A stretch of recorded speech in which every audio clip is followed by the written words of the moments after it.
नमस्कार दोस्तों, इस वीडियो में हम बात करेंगे प्लेसेंटा प्रीविया के बारे में। दोस्तों, प्लेसेंटा एक ऐसा ऑर्गन यानी कि अंग है जो कि गर्भावस्था के दौरान आपके गर्भाशय की परत के अंदर बढ़ता है और यह अम्बिलिकल कॉर्ड यानी कि गर्भनाल से जुड़ा हुआ होता है और आपके गर्भ में पल रहे बच्चे को ऑक्सीजन और पोषक तत्वों की आपूर्ति करता है और यह अपशिष्ट को भी आपके बच्चे से दूर करता है। गर्भावस्था में दूसरी तिमाही के अंत के दौरान बिना दर्द के होने वाले योनि से रक्तस्राव का सबसे आम कारण प्लेसेंटा प्रीविया होता है। प्लेसेंटा प्रीविया एक ऐसी जटिलता या स्थिति होती है जो प्लेसेंटा के गर्भाशय द्वार यानी कि गर्भाशय ग्रीवा के निकट आने या फिर गर्भाशय द्वार के ऊपर आ जाने से उत्पन्न होती है। इस वीडियो में हम प्लेसेंटा प्रीविया के बारे में विस्तार से जानेंगे। सबसे पहले बात करते हैं कि प्लेसेंटा प्रीविया क्या होता है। तो यह एक ऐसी स्थिति है जहां प्लेसेंटा गर्भाशय में नीचे की ओर होती है और आंशिक रूप से या पूरी तरह से गर्भाशय द्वार या गर्भाशय ग्रीवा को कवर करती है। प्लेसेंटा गर्भाशय की दीवार से अलग हो सकती है क्योंकि गर्भाशय ग्रीवा लेबर के दौरान खुलने या फैलने लगती है। जैसे ही आपका गर्भाशय लेबर के दौरान खुलता है, यह प्लेसेंटा को गर्भाशय से जोड़ने वाली रक्त वाहिकाओं के फटने का कारण बन सकता है और इससे भारी ब्लीडिंग हो सकती है और आप और आपके बच्चे की जान को जोखिम में डाल सकता है। और इस हालत में ऐसी लगभग सभी महिलाएं जिन्हें यह परेशानी होती है, इसे होने से रोकने के लिए सी सेक्शन यानी कि सिजेरियन की आवश्यकता हो सकती है। यदि आपको गर्भावस्था की शुरुआत में ही प्लेसेंटा प्रीविया है तो आमतौर पर इससे आपको कोई समस्या नहीं होती है। हालांकि गर्भावस्था के अंतिम भाग या तीसरी तिमाही में ये परेशानी गंभीर ब्लीडिंग और अन्य जटिलताओं का कारण बन सकती है और इसीलिए इसके इलाज के लिए डॉक्टर की मदद लेना अनिवार्य हो जाता है। दोस्तों, बात करें इसके लक्षणों की तो प्लेसेंटा प्रीविया का मुख्य लक्षण योनि से अचानक खून बहना है। कुछ महिलाओं में ऐंठन भी होती है। रक्तस्राव अक्सर दूसरी तिमाही के अंत या तीसरी तिमाही की शुरुआत से शुरू होता है और गर्भावस्था में रक्तस्राव काफ़ी गंभीर और जीवन को संकट में डालने वाला हो सकता है। ब्लीडिंग अपने आप बंद हो सकता है लेकिन कुछ दिन या कुछ सप्ताह बाद फिर से शुरू हो सकता है और लेबर यानी कि प्रसव कभी कभी भारी ब्लीडिंग के कुछ दिनों के भीतर शुरू होता है। कभी कभी लेबर शुरू होने तक रक्तस्राव नहीं होता है। कई महिलाएं जिनमें गर्भावस्था की शुरुआत में प्लेसेंटा प्रीविया का निदान या पता लगाया जाता है लेकिन बाद में प्लेसेंटा प्रीविया अपने आप सही हो जाता है। जैसे जैसे गर्भाशय फैलता है यह गर्भाशय ग्रीवा और प्लेसेंटा के बीच की दूरी को बढ़ा सकता है।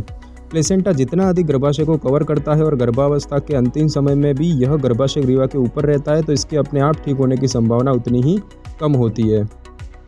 अगर हम बात करें इसके होने के कारणों की तो मतलब ये क्यों होता है, तो गर्भावस्था के समय के साथ साथ में प्लेसेंटा सामान्य रूप से गर्भाशय ग्रीवा से दूर हो जाता है और इसीलिए गर्भावस्था के शुरुआती चरणों में महिलाओं को गर्भावस्था की अंतिम अवधि की तुलना में प्लेसेंटा प्रीविया होने की अधिक संभावना होती है। हालांकि 10 से 20 सप्ताह की गर्भावस्था के बीच लगभग 6% महिलाओं में अल्ट्रासाउंड परीक्षण करने पर प्लेसेंटा प्रीविया के कुछ सबूत मौजूद मिलते हैं। गर्भावस्था की प्रगति के साथ साथ इन मामलों में से 90% अपने आप सही हो जाते हैं। गर्भावस्था के 20वें सप्ताह के बाद बचे हुए प्लेसेंटा प्रीविया के मामलों का कारण गर्भाशय की असामान्यता हो सकती है जो कि गर्भाशय के निचले क्षेत्र में प्लेसेंटा के जुड़े रहने को बढ़ावा देती है, या वो कारक हो सकते हैं जिनको प्लेसेंटा के बढ़े हुए आकार की आवश्यकता होती है। प्लेसेंटा प्रीविया के होने के पीछे का सटीक कारण क्या है यह अभी तक ज्ञात नहीं है। हालांकि आपको प्लेसेंटा प्रीविया होने का जोखिम अधिक हो सकता है यदि आप सिगरेट पीती हैं, आप कोकीन जैसे नशीले पदार्थ का उपयोग करती हैं, आप 35 वर्ष या उससे अधिक उम्र की हैं, आप पहले गर्भवती हो चुकी है या फिर आपके गर्भ में जुड़वा 3 या उससे भी अधिक बच्चे हैं। सी सेक्शन या D&C यानी कि डायलेशन और क्यूरेटेज सहित आपके गर्भाशय की सर्जरी की गई है।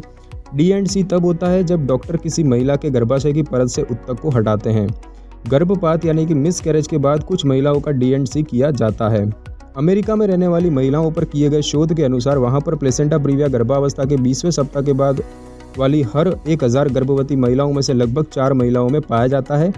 एशियाई मूल की महिलाओं को अन्य नस्ल समूह की महिलाओं की तुलना में प्लेसेंटा प्रीविया होने का जोखिम थोड़ा अधिक हो सकता है। हालांकि इसका कारण अस्पष्ट है और यह भी देखा गया है कि जिन महिलाओं के गर्भ में पुरुष भ्रूण पल रहा होता है उन महिलाओं में स्त्री भ्रूण वाली महिलाओं की तुलना में प्लेसेंटा प्रीविया होने का जोखिम थोड़ा अधिक हो सकता है।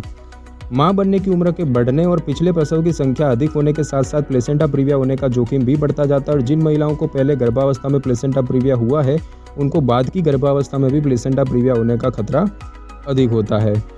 दोस्तों, अब बात करते हैं प्लेसेंटा प्रीविया के उपचार की। तो दोस्तों, प्लेसेंटा प्रीविया का उपचार कई बातों पर निर्भर करता है, जैसे कि ब्लीडिंग की मात्रा, गर्भावस्था का समय और गर्भ की स्थिति, प्लेसेंटा और भ्रूण की स्थिति और ब्लीडिंग कम हो गया है या फिर जारी है वगैरह।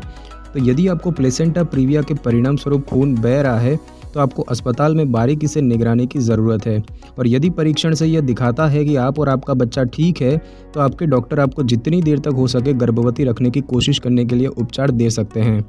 यदि आपका खून बहुत अधिक बह रहा है तो वे आपको खून चढ़ा सकते हैं, और एक खून चढ़ाने से आपके शरीर में नया खून डलता है, जिससे कि खून की कमी नहीं होती। और आपके डॉक्टर आपको कॉर्टिकोस्टेरॉइड नामक दवाएं भी दे सकते हैं, और ये दवाएं आपके बच्चे के फेफड़ों और अन्य अंगों के विकास में तेज़ी लाने में मदद करती है। आपके डॉक्टर आपको बच्चे के जन्म लेने तक अस्पताल में भर्ती रख सकते हैं, ताकि आपकी उचित निगरानी और उपचार किया जा सके, और यदि ब्लीडिंग बंद हो जाता है तो आप घर जा सकती हैं। यदि गर्भावस्था के लगभग 34 से 36 सप्ताह में प्लेसेंटा प्रीविया के कारण आपको गंभीर ब्लीडिंग हो रही है, तो आपके डॉक्टर तत्काल सी सेक्शन की सिफारिश कर सकते हैं, क्योंकि यह आप और आपके बच्चे दोनों के लिए खतरनाक स्थिति है।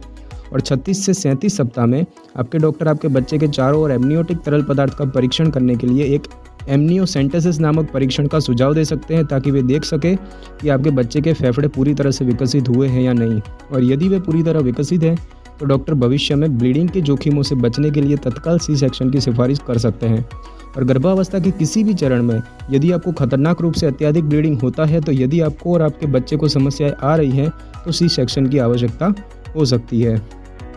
तो दोस्तों, इस वीडियो में बस इतना ही। अगर आपको वीडियो अच्छी लगी हो तो वीडियो को लाइक और शेयर करें, और कमेंट करना बिल्कुल भी ना भूलें। और अगर आप हमारे चैनल पर नए हैं तो चैनल को सब्सक्राइब करके बेल आइकन के बटन को क्लिक कर लें, ताकि मेरी नई वीडियो की नोटिफिकेशन सबसे पहले आपको मिल सके। Thanks for your time.